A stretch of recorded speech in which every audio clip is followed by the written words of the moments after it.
It is AM 1160 WCCS and FM 101.1. He is Dave Janusek from downtown Indiana, stopping by to visit us as he does every once in a while to update us on things that are happening. And there's absolutely nothing happening in downtown Indiana in the month of September, so button up.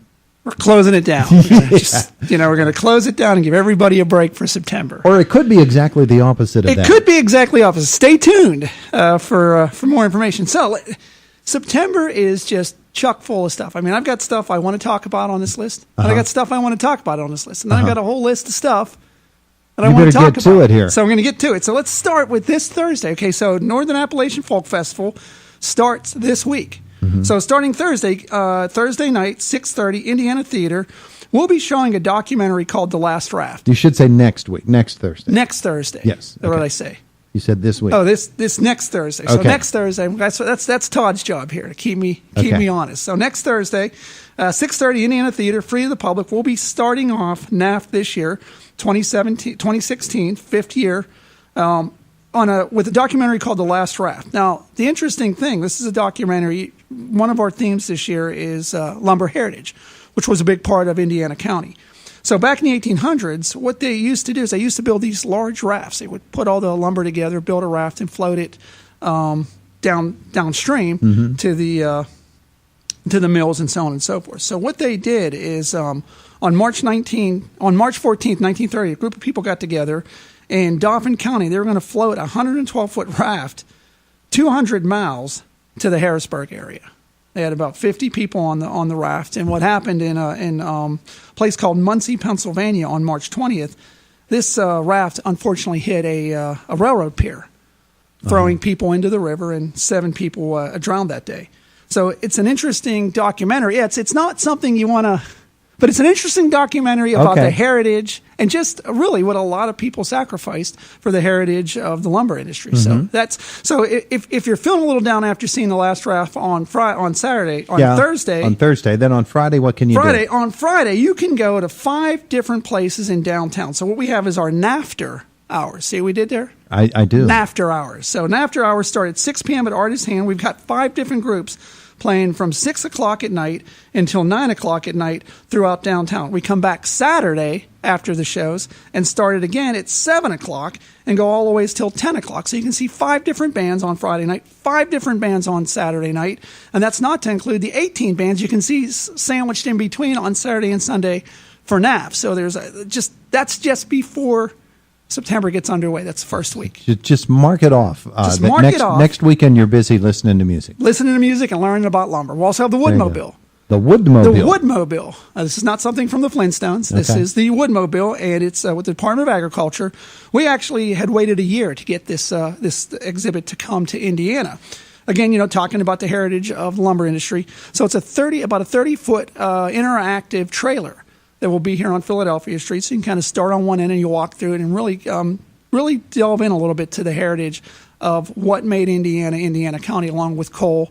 Lumber was a huge part of the area. So that's the first week, Todd. So we get into the second week, and we started to partner with a couple other organizations. So Saturday, September 16th, from 6 to 9, we are partnering with the Food Co-op of Indiana, right alongside their new market down at 701 Philadelphia Street.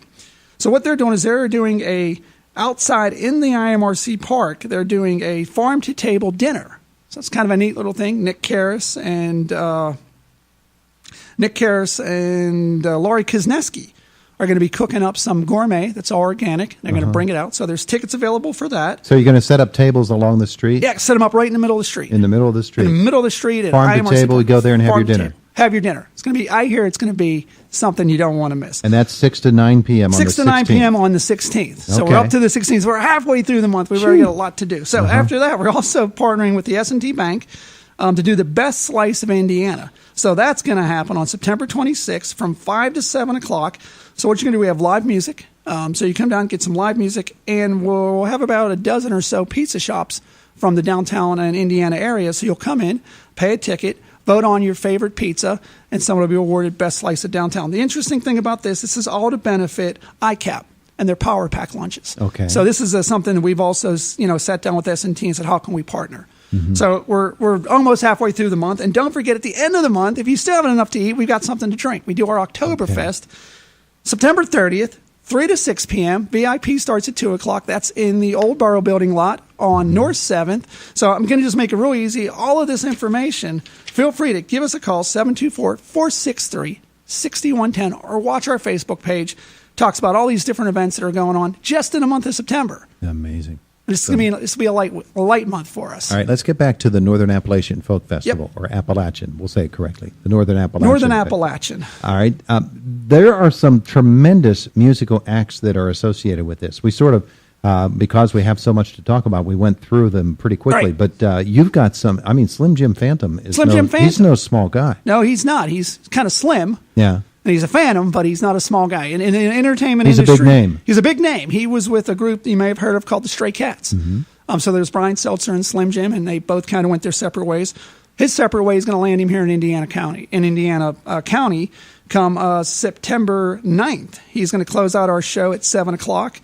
Starting that show starts at 11 a.m. So we start at 11 a.m. We have local acts. We have national acts. We wrap that up with Slim Jim Phantom at 7 o'clock. Second day, September 10th, on Sunday, we open up with an open-air community worship at 9 a.m. That's with Anthony Frazier and his Word and Worship group.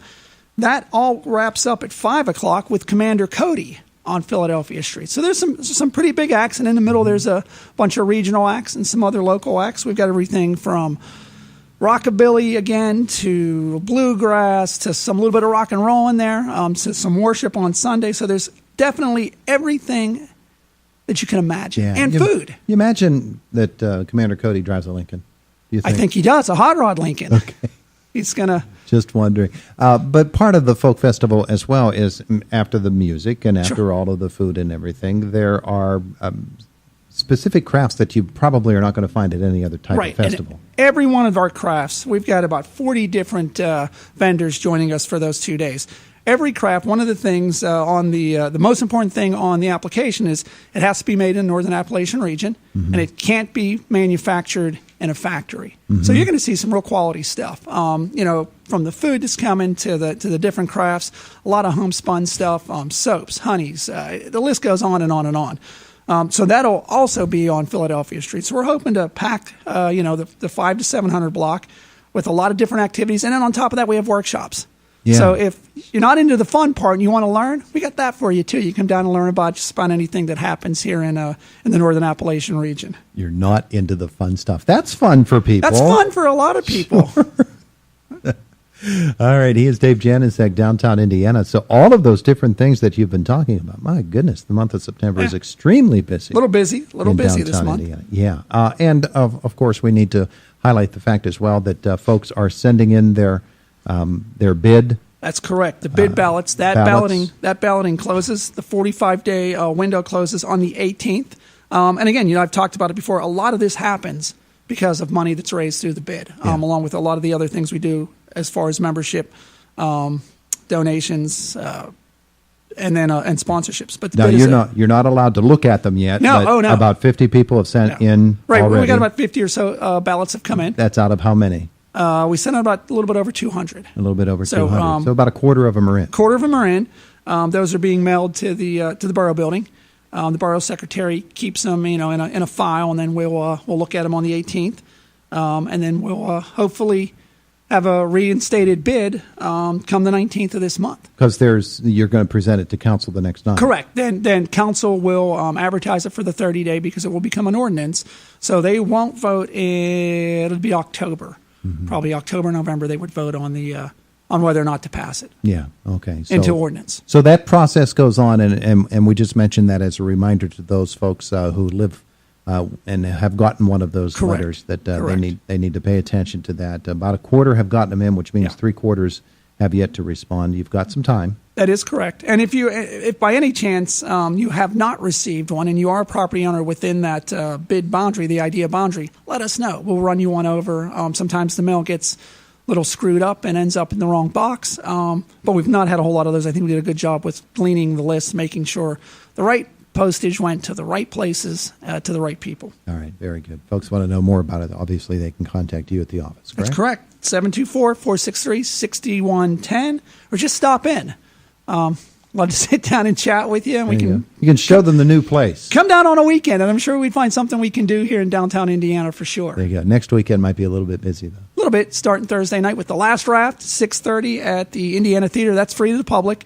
For those of you that are into documentaries, I know it sounds a little morbid, but I'm sure it's No, it sounds really interesting. interesting, sure, and it talks to or speaks to a lot of the heritage that I think people don't realize just how big lumber is in Indiana County, and at one time was a huge chunk of the commerce of Indiana County. What a role it played. Thank you, David. Thank you, Todd.